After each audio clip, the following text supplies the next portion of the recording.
Hi, my name is Jake. Now let's talk music.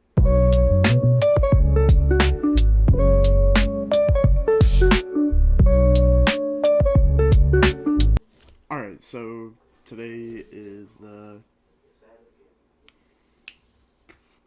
it's 26, almost the 27th. Couple more minutes. But today I want to talk about Blue Lips by ScHoolboy Q.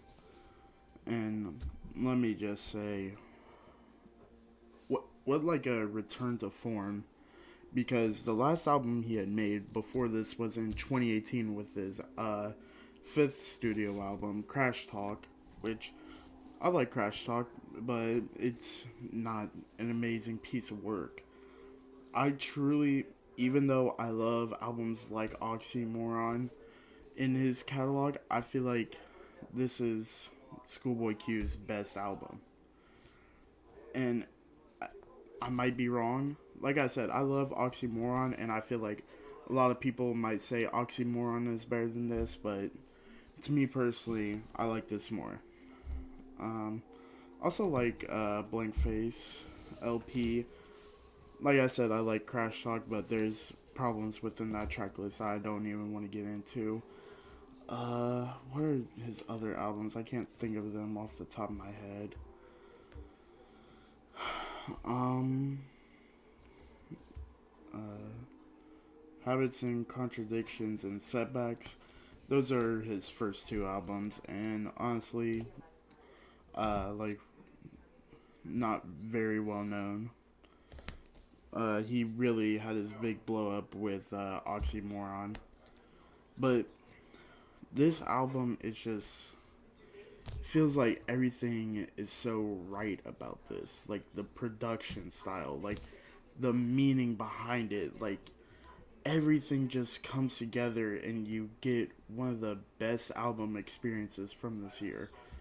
And it ranks very highly for me in my top rap albums of this year, which you'll see that in the video pretty soon. But honestly, it's just everything to do with this album felt amazing, and even like the feature artists, the production, the bars and the delivery, and also the meaning behind everything.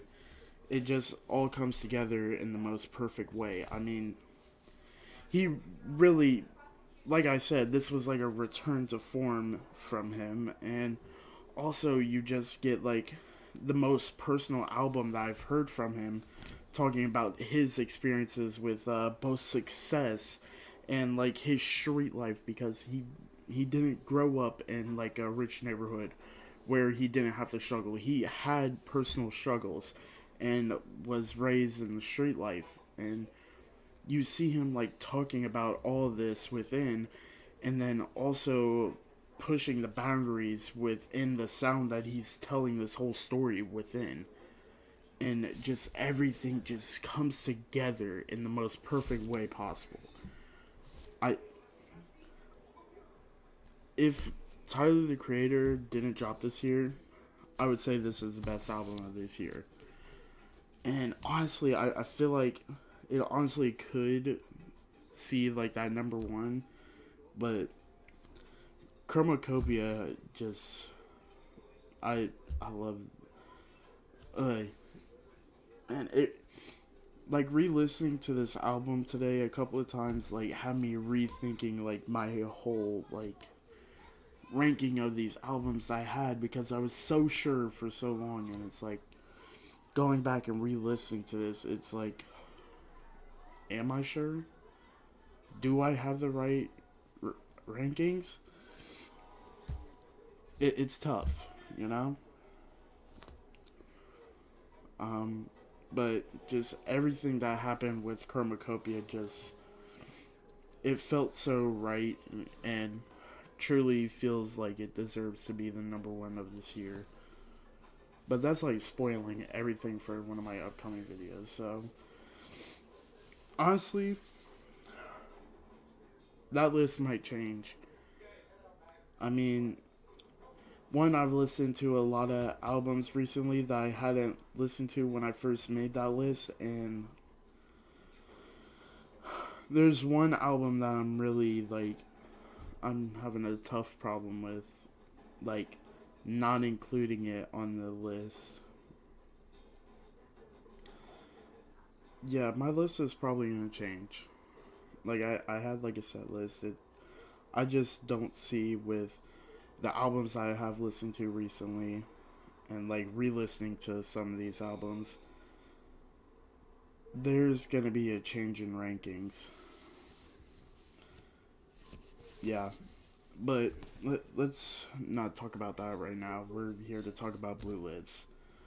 I mean, oh my god, I love this album.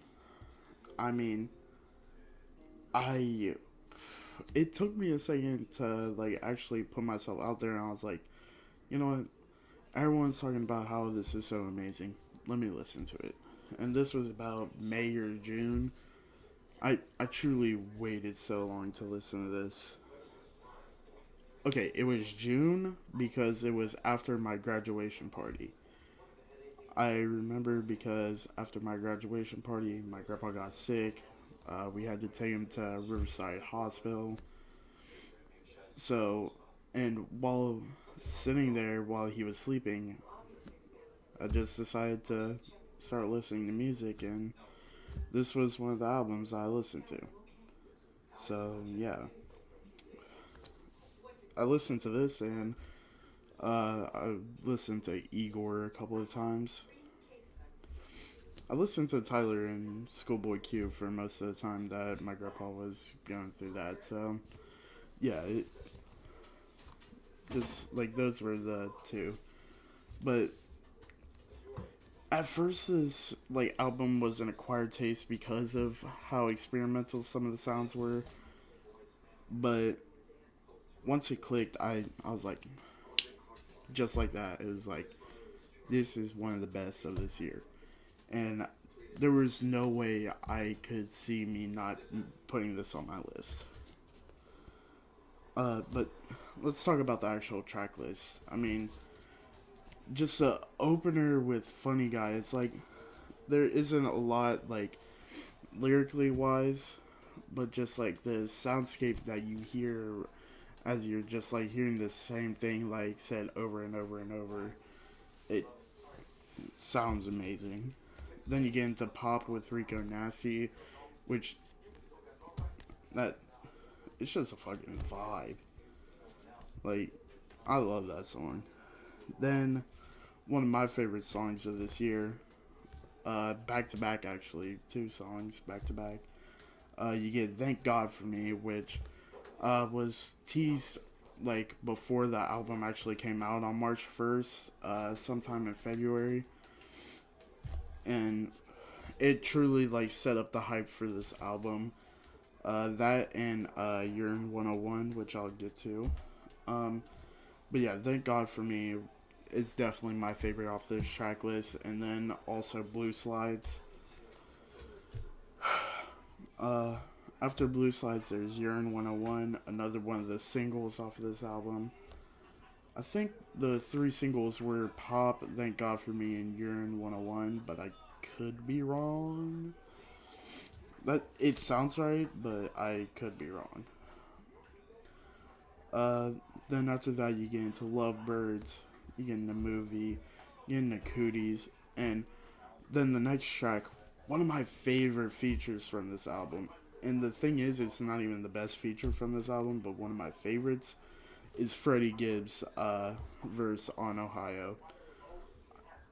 I, I've honestly become a really big fan of Freddie Gibbs this year, starting with like his verse on "Come Back to Me" from Vultures, and then I listened to Pinata for the first time. I listened to Bandana for the first time, and then You Only Die Once came out this year, and that's one of my favorites from this year. And it's like Freddie Gibbs has had a really good year, both features wise, and he had an amazing album.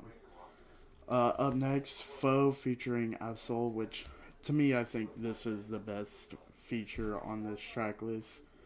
I mean, two TD stars and like Absol is such a lyrical genius. I mean, I wish he would have tapped more into his more lyrical side on Soul Burger from this year, but that didn't happen. He went for something more mainstream and more of an appeal to a bigger crowd, which I don't know, man. It's just it. I don't like it as much as his personal albums that he's had, like Herbert, like I can't think of the other one right now, but oh, yeah, I gotta look that up. I can like see the cover right now, but I can't think of the name of that album. Um, Control System. Oh, the final track, Black Lip Bastard. Wait, no, Book of Soul. The Book of Soul. Black Lip Bastard was extra, I think. But the Book of Soul off of Control System. Oh my god, one of the best storytelling tracks you'll ever hear. Listen, listen to that. Listen to that whole album. Some of the best lyrical performances you'll ever see, and then just one of the best storytelling songs ever. I'm, like I said, I'm a big fan of Absol. I'm a big fan of a lot of TDE artists. I mean, Kendrick Lamar used to be TDE, SZA, Doechii, J Rock, um, Schoolboy Q, Absol, Ray Vaughn, Sir, Isaiah Rashad, like uh, Zakari, which I haven't listened to any of his solo stuff, but him on the song Love, those vocals, man. But I will get into more of his solo stuff eventually. Just haven't done any of that right now. Dang, man. I'm talking a lot. After Foe is first, New, Back in Love, Lost Times, Germany 86, Time Killers. I really liked Pig Feet with Childish Major. And then the outro, Smile. I mean, I.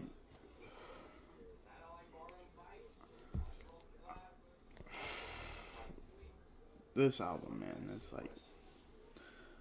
like I said, I love everything about this album, and can't wait. I can't wait to see what Schoolboy Q has up next. If it's anything like this, man, like he's one of the legends in the rap game. At this point, you can say that, like him, like the four mainstays of TDE. Heck, Black Hippie. All right, before they broke up, the four mainstays, and they came together to form Black Hippie, Kendrick Lamar, Absol, Schoolboy Q, and J Rock. Like those four together, I truly wish Black Hippie would have worked out because that that group was amazing. I mean, honestly, the biggest thing that gave me hope to maybe see Black Hippie maybe come back together again was the pop out where all four of them they're doing the That Part Black Hippie remix on stage, and it's like it gave me hope again for something to come out of Black Hippie again. Truly one of my favorite rap groups. Like they barely put out anything, but what they did put out was amazing. Um, but yeah, that's really all I got for this album. I mean, listen to it yourself. It truly speaks for itself. And I also listened. I watched like the making of, which I didn't use a lot of that for this video, but I just love singing, listening to either interviews, podcasts, or like the making of, or like even like something from the artist where they're like showing you their day or something like that. Just everything to do with music, man. Actually, right before I started doing this recording, uh, I was about to watch like this like deep dive into uh Because the Internet by Childish Gambino. Like, but I was like, wait, before I forget, let me sit down and record this. So after I finish this, like edit, make the thumbnail, get it posted, I'm gonna watch that. So I'm probably gonna watch that while editing. Sorry, I'm just yapping at this point. Also, I might use my turntable for the first time. Probably gonna listen to a little bit of a Escape on the turntable. That it and Free Spirit are the only two vinyls that I have like out right now. I got like to keep them safe. I have the others that I have in my collection like put up, and like I just don't want anything happening to them. I love the vinyls that I have, but yeah, um, that's all I got really for this video. So until next time, peace.